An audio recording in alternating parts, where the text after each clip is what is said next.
Bienvenido o bienvenida a un nuevo episodio de Divergencias. No sé si el título del episodio de hoy te ha sonado raro. Eso de ambidiestro es una palabra un poquito extraña, salvo que realmente la hayas oído, la conozcas un poco en el ámbito, un poco de donde la extraigo. Claro, estrictamente hablando, una persona ambidiestra, el tema ambidiestro, es una persona que es capaz de utilizar con la misma destreza pues la mano derecha y la mano izquierda. Todos somos o diestros o zurdos habitualmente y hay excepciones que son ambidiestras. Pero realmente, donde traigo a colación el término ambidiestro, procede un poco del mundo del management y especialmente de la innovación. Pero en este episodio, aparte de recordarlo en ese ámbito empresarial, lo quiero trasladar al ámbito personal, en un doble sentido.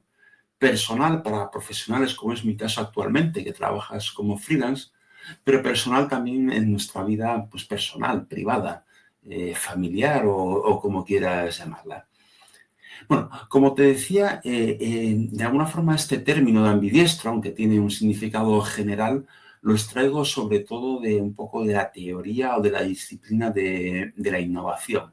Y por si acaso no lo conoces, dedico algún minuto al principio del episodio para recordarte un poco esas teorías o qué es lo que dicen. Y lo primero que te quiero recordar, por si no lo conoces, es el denominado dilema del innovador, que lo introdujo Clayton Christensen hace ya bastantes años en un bestseller, un libro bestseller que se llama así, El dilema del innovador. ¿Qué es lo que venía a decir Christensen en ese libro? Pues muy en resumen, lo que venía a decir es que los mismos mecanismos racionales y bien hechos que llevan a las empresas o las organizaciones a ser exitosas, los que les han permitido ser exitosas en el pasado, son los que les impiden tener éxito ante la llegada de una tecnología disruptiva, una tecnología que cambia las reglas del juego. Y dicho muy sencillamente, el razonamiento es el siguiente. Una empresa de éxito, pues tiene un modelo de negocio, un conjunto de productos y servicios que conoce bien. Y entonces, cuando va a tomar sus decisiones, lo hace de forma racional y muchas veces apoyada en un razonamiento que es financiero.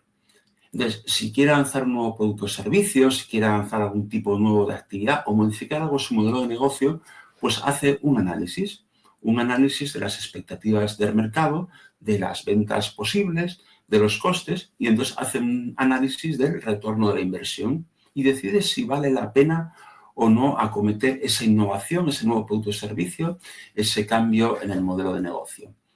Y esta es una forma que, no sé, tal como te lo he descrito, ¿qué te parece?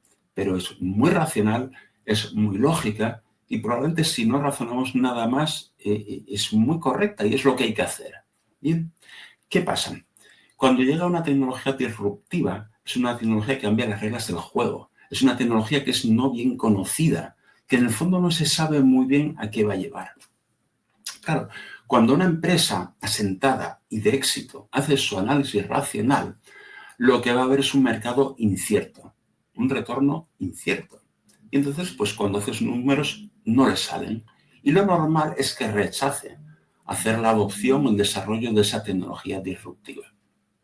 Muchas empresas lo harán, pero suele existir siempre alguna startup loca, alguien que lo intenta y que tiene éxito. Al final, algunas tienen éxito.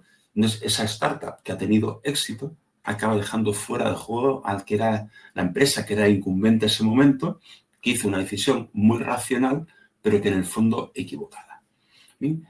Entonces, de alguna forma también cuando se analiza la innovación en este tipo de problemas, pues se tiende a pensar que las empresas asentadas o todas las empresas grandes son unas empresas o unas organizaciones más lentas y en peor situación, digamos, para afrontar una innovación, mientras las startups son pequeñitas, son dinámicas, están arriesgando y es verdad que muchas desaparecerán en el intento, pero alguna triunfará. Entonces, se tiende a contrarrestar un poco la empresa grande y asentada como una empresa lenta y poco innovadora y el startup como una empresa que arriesga, que es dinámica Y bueno, su grado de éxito ya depende, pero por lo menos eso es rápida y dinámica. Entonces, un poco cuando se piensa cómo puede una empresa que no es una startup, que no es una que está empezando, puede afrontar la innovación, es cuando surge la idea de las empresas ambidiestras o de las organizaciones ambidiestras. Y lo que propone esta idea es como tener dos mecánicas o dos dinámicas completamente o muy diferenciadas dentro de la misma compañía, dentro de la misma organización.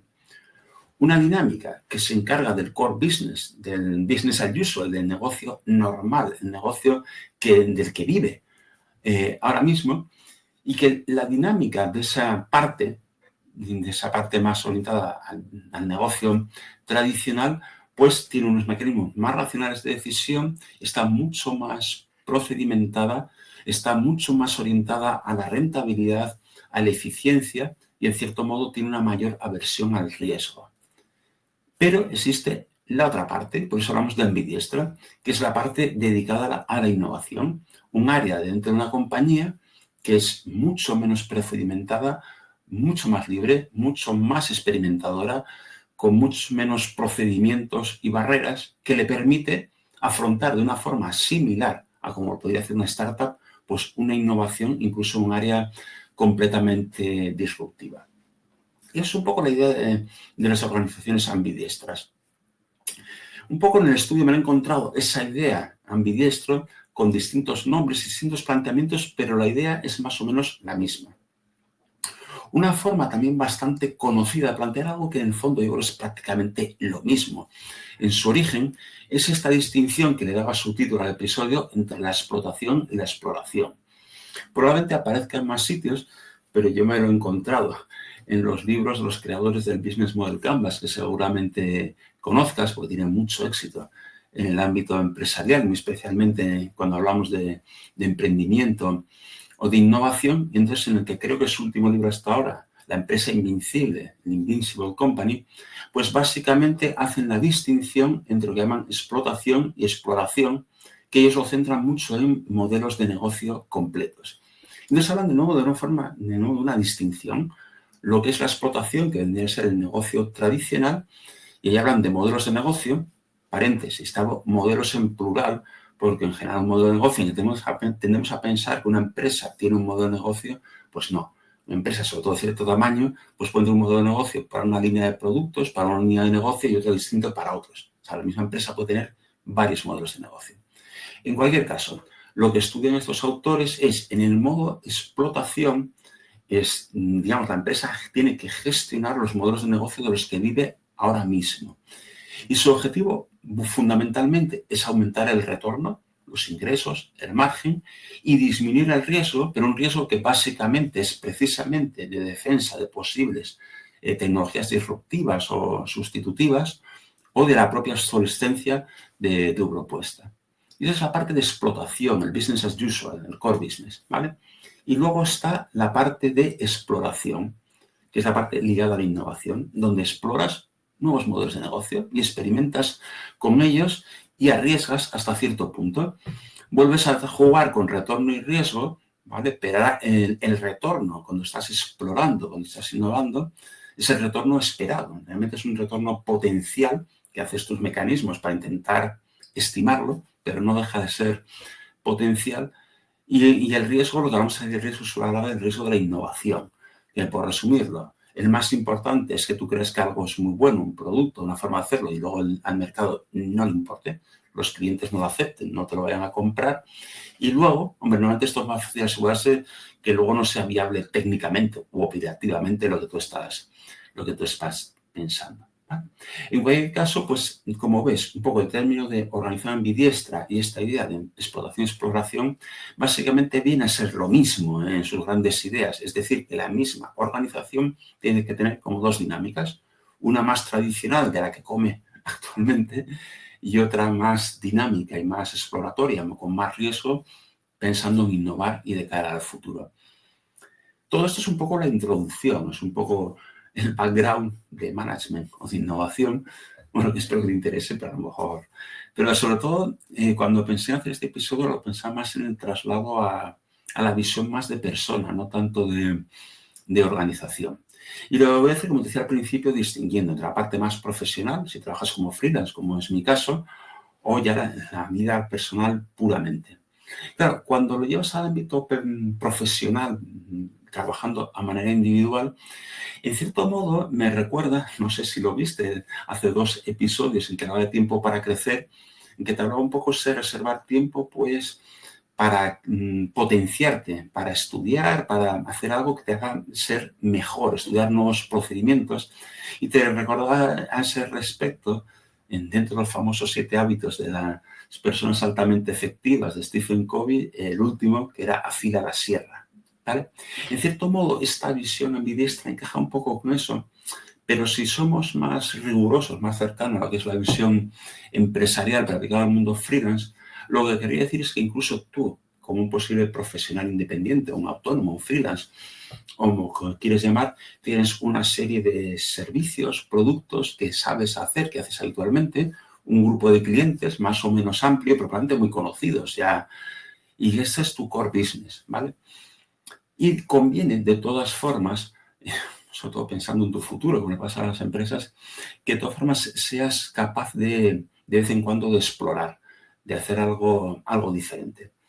En mi caso concreto, que trabajo en varias cosas, pero muy fundamentalmente y cada vez más en temas de formación, escuela de negocios, empresa para empresas y ese tipo de cosas, pues personalmente tengo una serie de temáticas que ya tengo muy desarrolladas, que ya tengo muy preparadas, con las que empecé o con las que ya hago muchos cursos.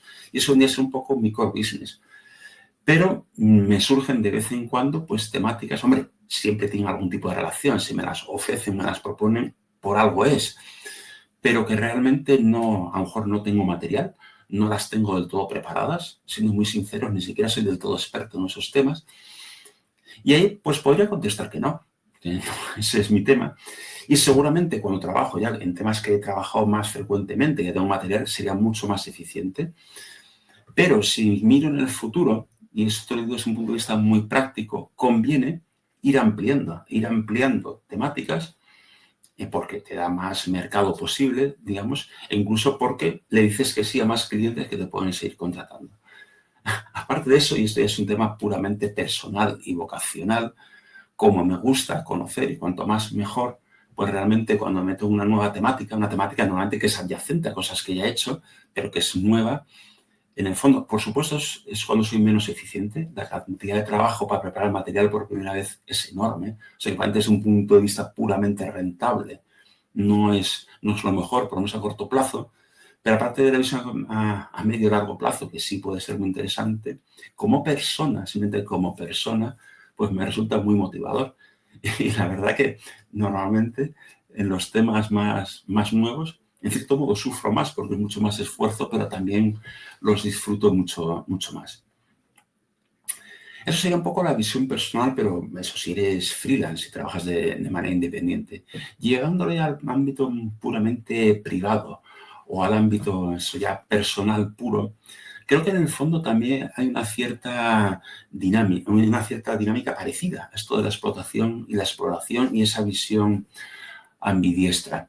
Y eso lo lleva sobre todo un poco al tema, al contraste en lo que son las rutinas y lo que son las experiencias nuevas. Claro, en nuestra vida diaria todos tenemos unas rutinas, pues más o menos nos levantamos a la misma hora, ponemos el despertador a la misma hora, por lo menos los días de diario, más o menos desayunamos lo mismo. Ahora mismo no es mi caso, pero en tu caso pues tienes tu horario para llevar a los niños, a las niñas al colegio, el horario para llegar a la oficina, la forma en que llegas, si es transporte público, en coche o lo que sea. Luego tu hora de salida, tienes la rutina de pues dónde haces tu compra de comida o de cosas para la casa, en dónde lo compras, a qué horas o qué días lo sueles hacer. En fin, una serie de rutinas. Y en general, la verdad, cuando se habla de rutina, vamos a decir que tiene mala fama.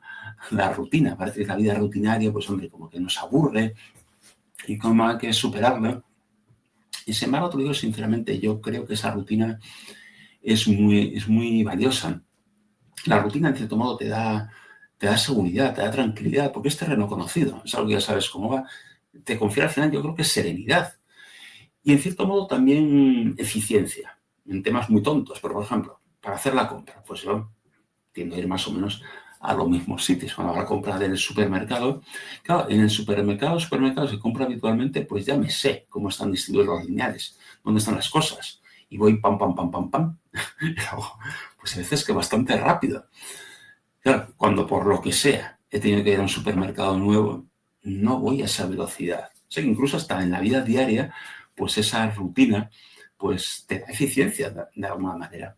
En cierto sentido, podemos establecer el paralelismo. Esas rutinas vendrían a ser un poco el business as usual, el core business o la explotación, lo que es tu vida normal, o tu modelo de negocio, entre comillas, normal. Pero sí que es cierto que las personas pues necesitamos pues romper con esa rutina. Pues yo qué sé, pues hacemos viajes, hacemos las actividades que hacemos en vacaciones o vas en el fin de semana o cuando puedas, una noche, pues a un concierto, vas a un festival o a un musical, a un evento cultural o a un evento deportivo, pues yo qué sé, si tienes la posibilidad de ver un partido de la Champions o te vas a cenar a un restaurante especial, un restaurante de lujo, a lo mejor una estrella Michelin, o si te gusta, pues un día te tiras de un paracaídas o haces algún deporte de estos extremos o de riesgo, o simplemente, pues yo qué sé, pues sales con personas diferentes que no habías salido hasta ese momento. Y en cierto sentido, si hacemos el paralelismo, ese tipo de experiencias que rompen la rutina, que es gran rutina, lo podríamos asimilar un poquito a la innovación o a la exploración. Sí que es verdad que estas cosas que rompen, pues bueno, pues normalmente siempre en la vida de personas rompen más, pero también en algún caso pueden dar lugar a una nueva rutina o a incorporar algo y en ese sentido se parecen más a la innovación. Pues eso, algunas personas con las que luego sigas frecuentando o algún tipo de actividad que hayas hecho por primera vez, pues yo que sé, ir a ver el fútbol, que nunca habías ido y de repente va y te gusta y a lo mejor lo incorporas. Con lo cual, en cierto modo, sí que se asimila a esa innovación a nivel un poco personal. La verdad que no soy capaz, y no sé si hay teoría al respecto, de explicar por qué psicológicamente creo que, igual que creo que necesitamos la rutina, aunque no seamos conscientes de ello, también creo que el ser humano necesita de vez en cuando romper. Supongo que hay mecanismos y hay explicaciones psicológicas que yo desconozco, pero yo creo que es algo que es un hecho, que es más o menos conocido o experimentado. Al final, yo lo que creo, igual que en el ámbito corporativo, pues hay que hacer esa doble visión, hay que hacer ese equilibrio entre lo que es la parte más de explotación, más el business, el negocio tradicional, junto con la innovación, con el riesgo, pues en el plano personal yo creo que también tienes que hacer un equilibrio entre lo que es la parte más rutinaria que te da seguridad y serenidad y la parte más pues, de nuevas experiencias que te aportan cosas nuevas y que te inspiran. Con lo cual, un poco la conclusión es que este concepto de ser ambidiestro, que en principio empieza en las manos y luego pasa al mundo de la empresa, pues creo que lo tenemos que llevar también al plano personal y ser capaces de manejar un poco pues esa doble visión, esa visión de la rutina, de las nuevas experiencias y que al final pues tenemos que ser personas ambidiestras. Y esta era un poco mi reflexión, mi divergencia de hoy. La semana que viene, pues bueno, Dios mediante te ofreceré una divergencia nueva y espero que me acompañes. Hasta entonces, pues.